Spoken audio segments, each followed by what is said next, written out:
Welcome to the Strategic Leader Podcast with me, Gemma and my co-host, Fiona Craig. This podcast is for HR professionals and people-focused leaders from any function who want to think, act and feel naturally more strategic. Enjoy the show.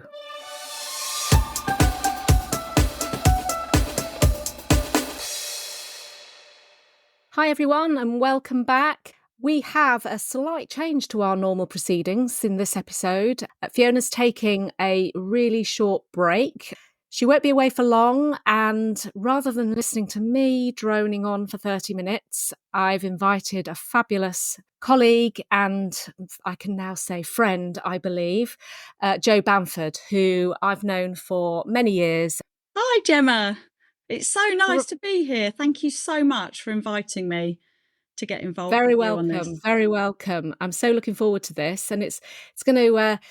I don't know. I might have a few flashbacks to some of the things that we've done in the past, because Jo and I actually started out when I was Jo's client. In fact, when I was an in-house HR director and was on the lookout for some help and support around leadership development.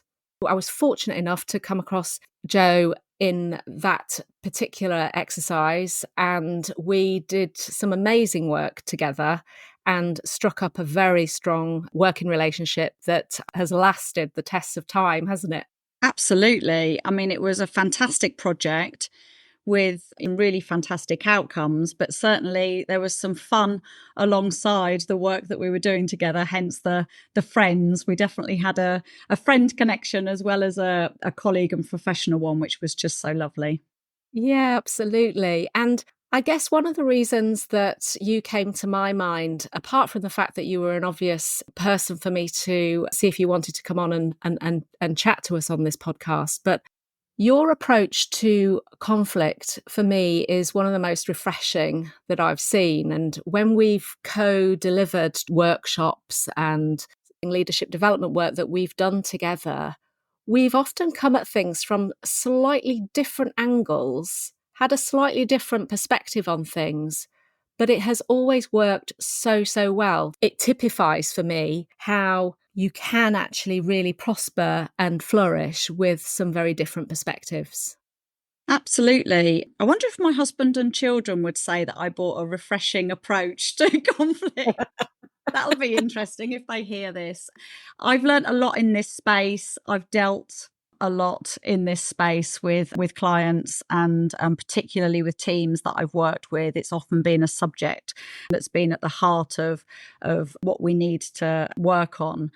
And a refreshing and a positive approach, I think, leads to such incredible outcomes that most people, when the word conflict crops up, don't actually think of.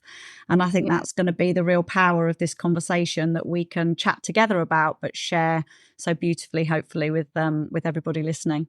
Yes. Tell us a little bit about where you come from in this space. My background is as an occupational psychologist fundamentally. I guess that's how I come at things. So understanding how people tick, understanding how teams tick, and understanding what organizations require and need for them to be successful. I actually learned a lot from you because as my client all of those years ago, and I dread to put a number on how long we've known each other, but it's a long time, you helped me to really transition into the practical space where occupational psychology as a theory, a practice, an academia, research, etc., could be applied with real pragmatism and in a really kind of solid way to help people, teams and organizations move forward. And actually the strapline of my business is maximizing potential, and it's been my strapline for a number of years, and I still believe wholeheartedly that it's the right one in conflict management, conflict avoidance, dealing with conflict. We can help people and the teams that they work within and the organization that they work for to achieve their potential. And you've helped me to really think practically, pragmatically, and realistically about that, whilst in the background, my research, academia, and various theories kind of pop up. So that's where I think you and I have those different differences of opinion sometimes, but the beauty lies in the application of psychology. So yeah, we certainly make a good pair, I think. Yeah, I agree. And we also bring a different energy to the room, don't we? We've commented on this before, where if we've co-facilitated something, I think there's a very different kind of energy that Jo brings into a room. To the extent, I don't know if you know this, Jo, but to the extent that sometimes when I'm working on my own with a group of people and I notice that the energy in the room needs to shift a little bit, I take myself off in the break and kind of ask myself, how can I channel a bit of Jo into this next part of the session? How can I bring a bit of Jo energy into this room without actually her being here? It's funny because you've actually never shared that with me before, and I've probably never shared back with you that there are times in my sessions that I'm like, hashtag be more Gemma, which is sometimes calming it down, getting very practical, getting very action focused with what we're going to do. I can sometimes either go on a tangent, bring some energy of laughter, humor, giddiness, or just some fun to the scene. And sometimes we just actually need to get on and do the work. So whilst you're thinking, how can I be more Jo? When I'm on my own, I'm often thinking, right, what would Jem say if she was here? A fly on the wall in my session. So but that difference really feeds into today's topic, because those differences could potentially conflict with each other if Mm, we didn't have an alignment and an agreement that we are actually looking for that difference to provide what the team needs or the group mm, needs that we're mm, facilitating and working with. I think if we hadn't got that alignment or didn't have the mindset or recognition that that was going to work, we could potentially get ourselves in trouble there, and conflict could mm. potentially arise. So I think the way we deal with it in a very in the moment and open-minded way is a good lesson for some of today's Yeah. conversation, I think. Yeah. So shall we tackle that word conflict? Shall we get our arms around the word conflict and start to really identify what it is that we mean by conflict? Because then we can add to that what conflict avoidance is. So if I kick off, I think that conflict is it's quite a loaded word, because it immediately sends us into the war zone. It sends us into something a little aggressive, a bit Fight Club. It's kind of quite combative as a word in my frame. That's where I go to first when someone says conflict. When we're talking about conflict in the workplace, we're not usually, let's hope, talking in those terms. We're actually talking more in terms of differing viewpoints, different perspectives, disagreeing with somebody, or perhaps challenging somebody's perspective or challenging what they're saying. And it could be that we're having to tackle something that is making us feel a little uncomfortable in some way. That's conflict, where we're talking about this in terms of the workplace. That's what's in my mind. Tell me a bit more about what your perspective is of conflict. It's really interesting when we spoke about this the other day, and we had the topic, because the word conflict and the word avoidance kind of naturally go together in this topic, but actually mean different things, don't they? Conflict is that aggression, sometimes that disagreement, those raised voices, etc. But the avoidance of that is fearing that. It's fearing the raised voice. It's fearing the fight that is so often associated with that term conflict. And for me, it's also, the word conflict is associated with emotion and feeling, and thinking about when we're in a conflict situation, sometimes our emotions are escalating, and our heart is racing, our blood pressure feels like it's boiling. We might get emotional, and we might see, I mean, you use the word, we don't fight at work, but we might shout or raise a voice or hear a slammed door or something like that. And the conflict avoidance is not wanting to be associated with that, or wanting to kind of disappear or escape from those, kind of hurt feelings that are so often associated with arguments and disagreements. So those two words Mm, together are really interesting. But mm. funny, Jem, because when I was thinking about this, the fact that we sometimes avoid conflict actually causes more conflict in a roundabout way. That sounds a funny thing to say, but by being conflict avoidant, we can actually raise the feelings of frustration. We can ignore a conversation or a situation. We can disappear from a scene, maybe by leaving a room or using language that then frustrates somebody else. So sometimes being a conflict avoidant individual, we can actually cause, without realizing, a sense of frustration, annoyance, or something in what we leave. It can, absolutely. I agree. Kicking it into the long grass and hoping it goes away rarely does it? It just causes more issues rather than less. And I think that the other thing I think we need to just acknowledge a little bit is that generally speaking, conflict avoidance comes from a very well-intended place. It comes from a place of actively seeking harmony, maintaining peace, agreeing, having that connection, and the idea that those connections might be threatened or broken if we disagree sometimes leads to that avoidance of hurting someone's feelings, damaging a relationship, or being seen as the only person in the room who has a different view. That can sometimes be a bit of a trigger for people to avoid conflict. But it comes back to being actually quite well intended in the first place, doesn't it? Oh, it does, absolutely. So many people that I work with and talk to don't like conflict. But the risk is by kicking that fight, flight, freeze response into touch, we can create behaviors which cause more conflict. But I absolutely think that most people I come across who are conflict avoidant in their nature are people who, as you say, they prefer and look for harmony, connection, and a Mm, pleasurable conversation with somebody mm. else. Yeah, for sure. I mean, I think I'm fairly conflict avoidant. If I was to do a bit of an honest self-assessment, I would probably put myself further towards that side of a diagram than the other. I've learnt to be less fearful of disagreement. And the thing that really saved me or shifted that, perhaps is a better way of putting it, was coaching and learning some of the core skills of coaching, because at the heart of coaching is the principle of curiosity.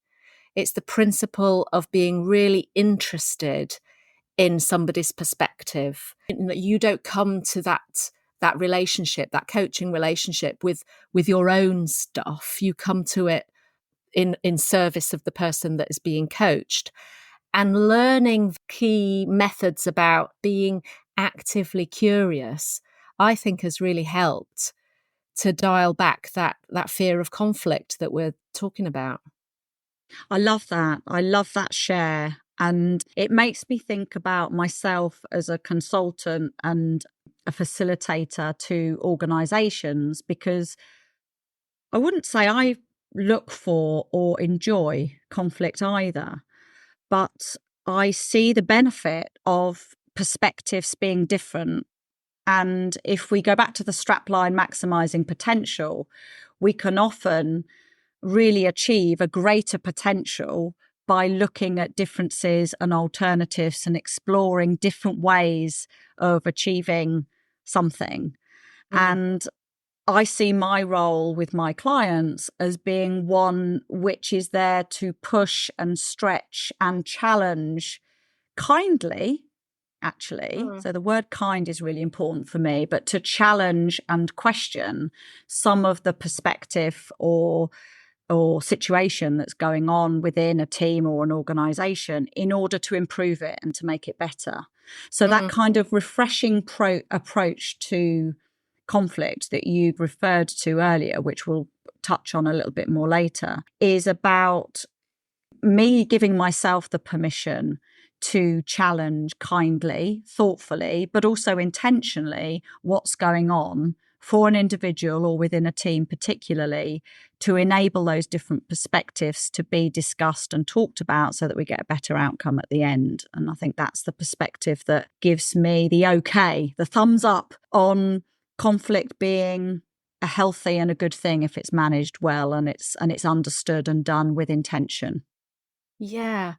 And I think your approach to conflict, my impression of your approach to conflict is that it is a refreshing and actively curious approach. And it might be something that you've honed and learned and intentionally added or boosted into your toolkit. If it doesn't feel like it's necessarily that natural to you, it certainly appears natural to me.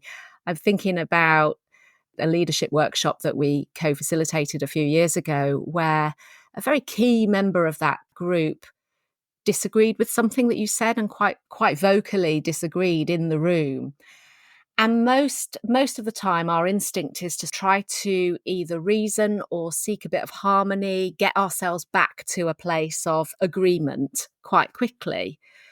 And your instinct, or very quick response, if it wasn't an instinct, it was a very quick response in the moment, in a very genuine and authentic way, was, I love that you disagree. I love that you actually have a different opinion. Let's explore it. And the positivity in which you invited more from that person in the room that most of us would have shied away from, I would say, actually enabled us to explore the different points of view. It sticks in my mind as a really good role modeling example of managing conflict in a very productive way.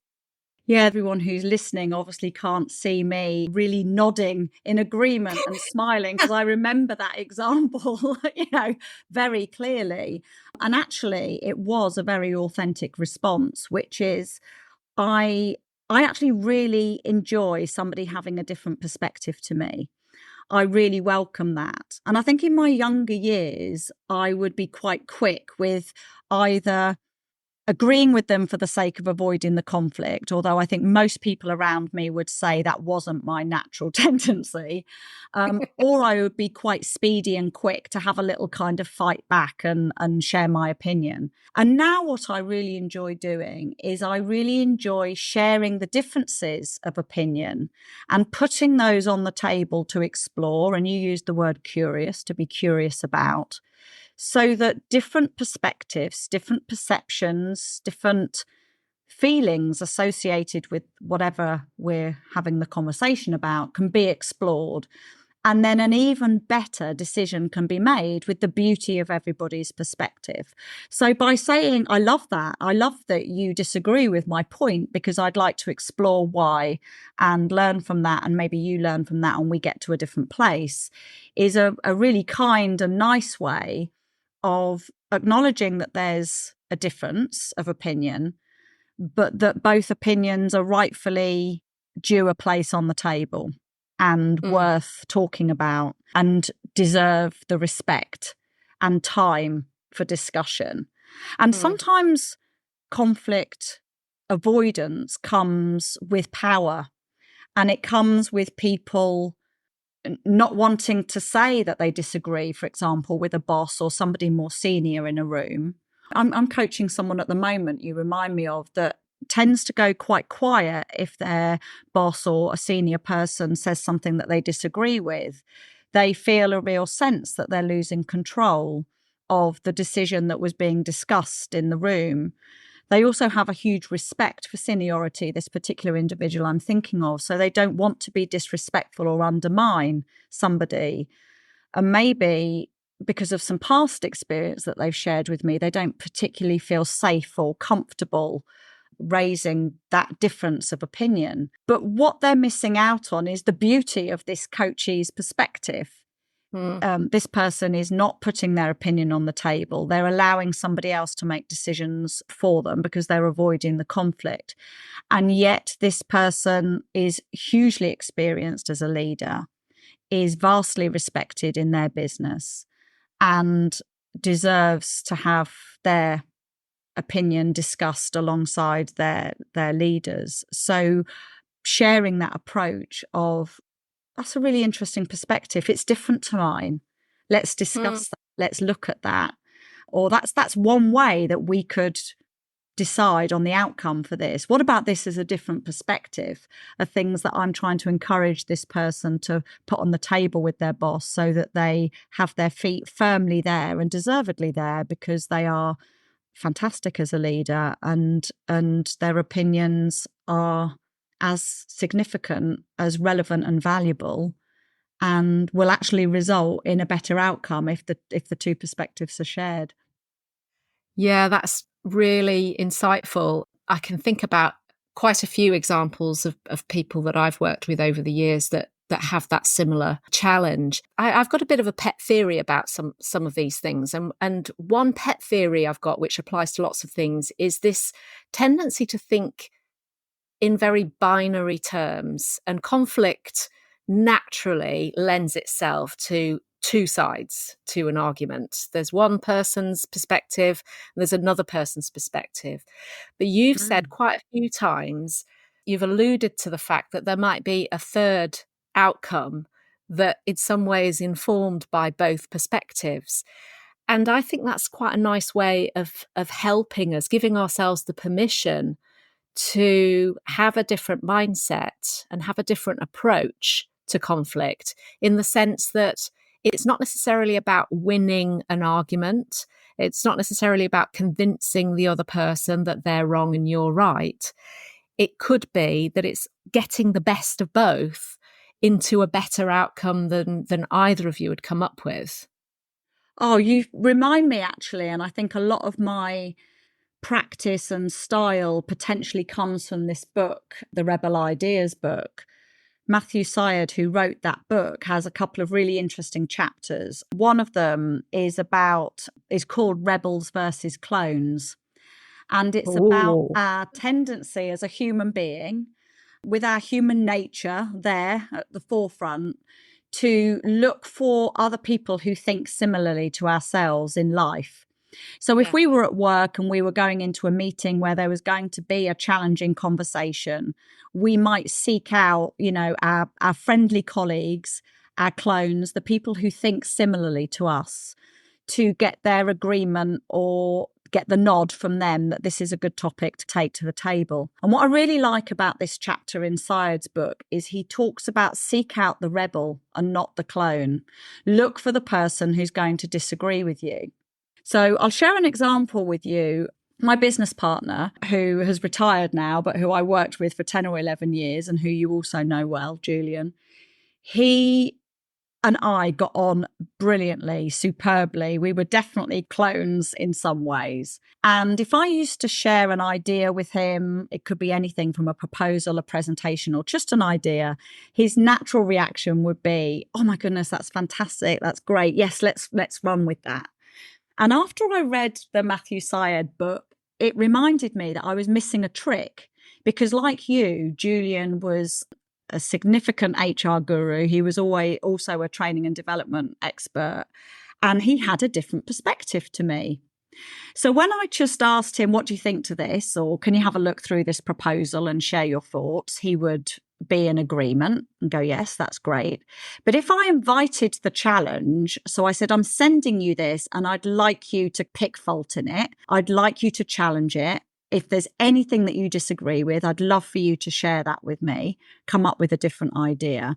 We got into debate. And it was that debate that resulted in a much better proposal or delivery to the client or idea generation, because we invited the different opinions to be discussed and we came to a better result. He wasn't necessarily the rebel. So at work, there are always people that we work with that we know will disagree with us. There are always people in a room, in a meeting, in a team that have a difference of opinion. Syed encourages us to seek those rebels. So I love the fact that you think differently to me. What's your perspective on this?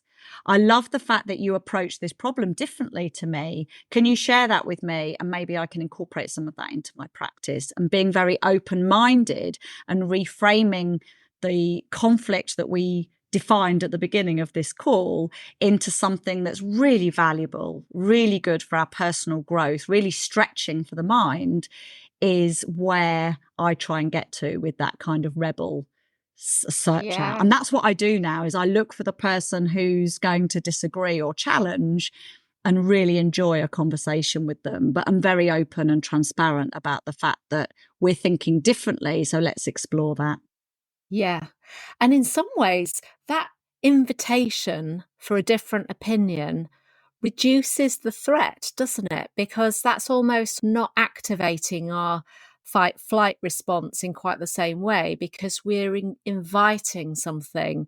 It's a helpful mindset shift in and of itself to have actively asked for it in the first place, isn't it? We're not avoiding it. We're actually doing the complete opposite to avoiding it. We're asking for it. Absolutely. Absolutely. I mean, this is what Syed talks about. He says, let's not be the echo chamber and seek agreement. Let's Yeah. seek our rebels and see where we get to with those different perspectives.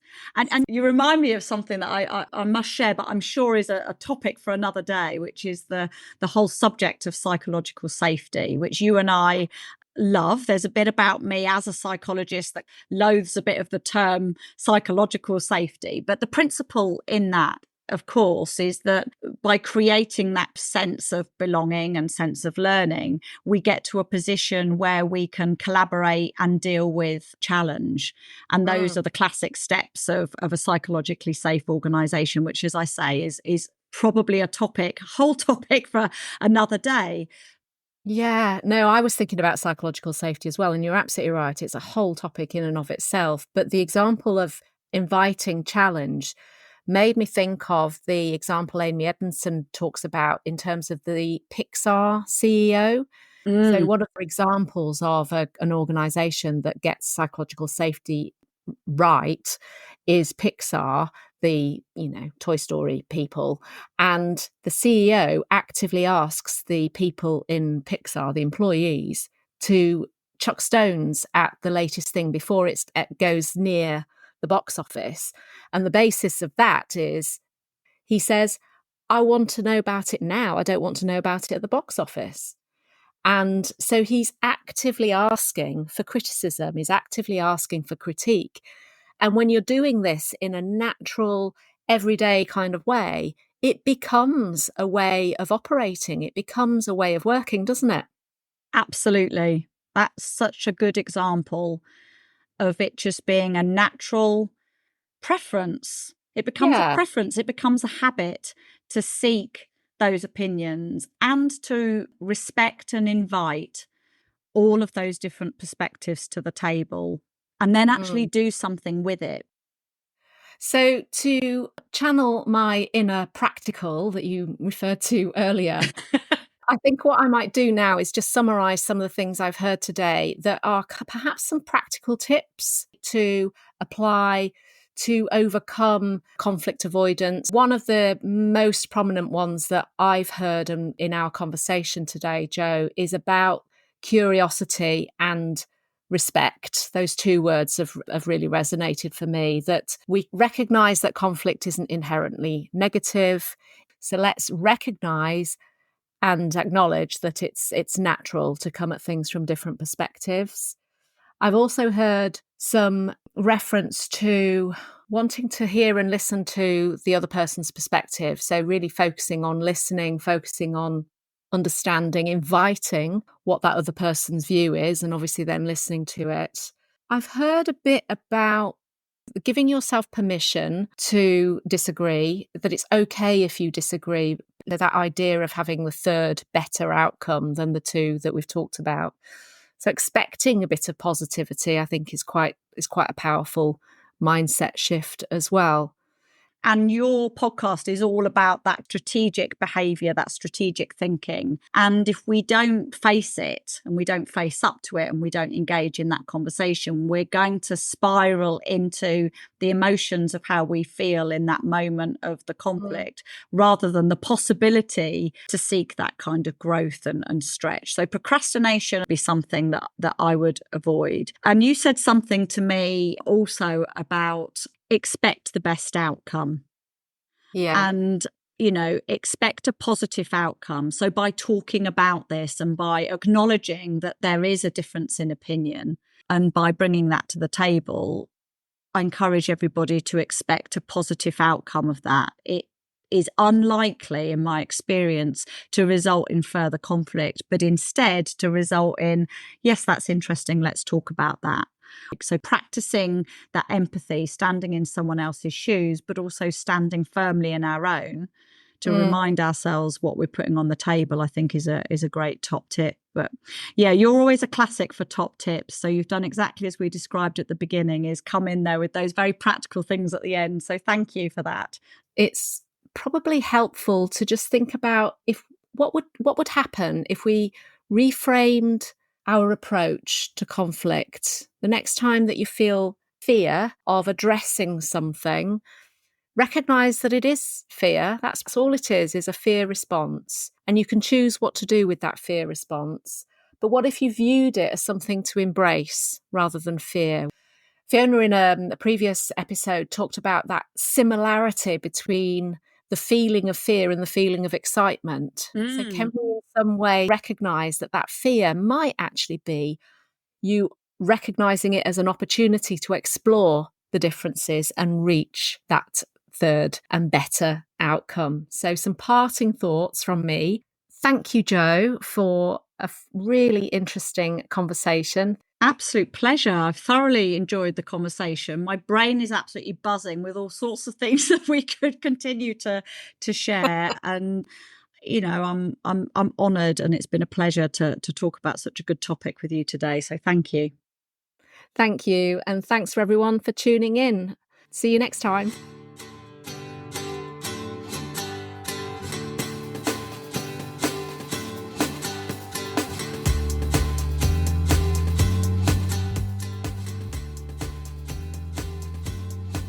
Thank you for listening to this episode of The Strategic Leader. If you liked the episode, please subscribe to access more of our recordings. And if you think it'd be useful for someone else, please forward to them and leave a review. We base our content on questions we are regularly asked and what you want to know more about, so please do email us with any questions or comments to gemma@gemmabullivant.co.uk. And remember, you're already being more strategic than you realise.